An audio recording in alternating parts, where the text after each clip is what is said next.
अब ठाकुर जी पा रहे हैं, प्रेम से पाते जा रहे हैं, और पाते पाते बीच में कहे और ला, और जल्दी ला, भूख लग रही है मुझको। गोविंदास बोले पहले इनको तो खा लो। अरे ना तू जाने ना है मंदिर में मेरो भूख कैसे लगे, थाली में 2 रोटी और ये सब्जी, इनते मेरो भूख पेट थोड़ी भरे, मेरे सामने तो सबरी सामग्री धर दो, मेरो जो मन होगा मैं उठा उठा के पाते जाऊंगा। अरे गोविंदा जल्दी लेके आ। अब गोविंद दास जी पीछे मुड़ करके बढ़िया सुंदर बाटी वाटी सेके, इतने में ठाकुर जी क्या करें, एक बाटी तो खा जाएं और दूसरी बाटी उठा के अपनी जेब में धरते जाएं। वो संग आयो वाक्य काजी लेके जानी है। अब तुम्हारा ठाकुर जी खाते जाएं भरते जाएं, खाते जाएं भरते जाएं। गोविंद दास बोलो ठाकुर जी ये तो मैं मानूं कि आपकी खुराक बहुत है, पर इतनी ज्यादा है ये मुझको विश्वास नहीं है रो है। क्यों हैं 56 बाटी खा गए हो अब तक आप? अरे कोई तुकना है, पेट है कि समुद्र है, कुआ है, कहा है आपको? ठाकुर जी बोले अच्छा दारी के ऐसे बोले, चलो जाऊंगा मैं। अरे नहीं जय आप तो पाओ।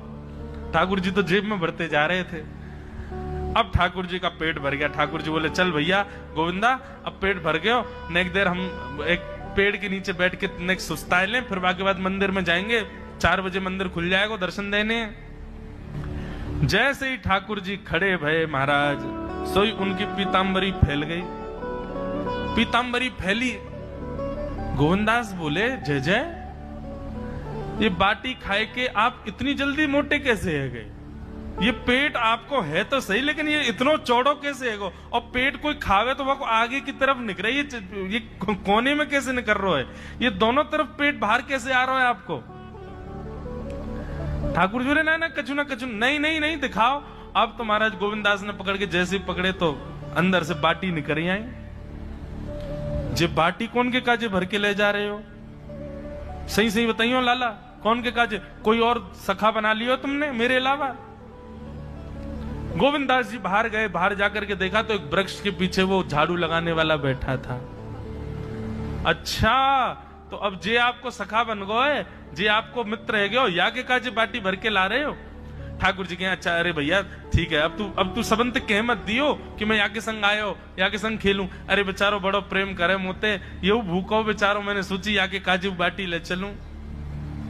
गोविंद दास जी के चित्त में एक क्षण के लिए तो ये भाव आ रहा है कि ठाकुर जी कितने प्रेमी हैं, लेकिन बाहर से कैसा दिखा रहे हैं? बोले स्वयं ने इतने सारे ग्रंथ निर्माण करा दिए, 4 वेद लिखवा दिए, उन पुराणों में शुद्धि पवित्रता अपरसता सबके इतने नियम बना दिए, और खुद क्या कर रहे हो हैं?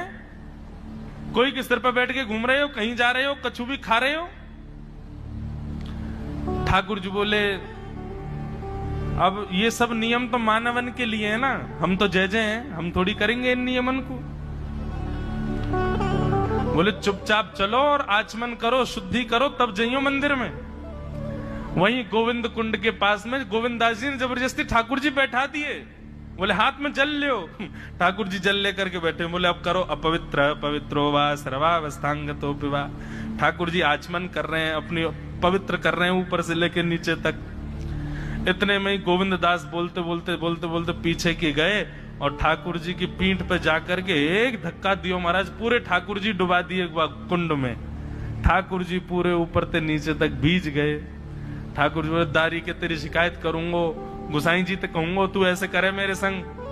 गोविंदास बोले मैं बता दूंगा तुम कौन कौन के कंधान पे चढ़ के घूमो। आप मंदिर के लिए इतना नियम बना रखो है, नहा के आओ, धो के आओ, हाथ पांव खासा करके आओ, और कुछ अपवित्र वस्तु मत छीलेना, अपरस में रहना, गीला वस्त्र तन पे होना चाहिए। आपकी सेवा के लिए इतने नियम, और खुद क्या कर रहे हो?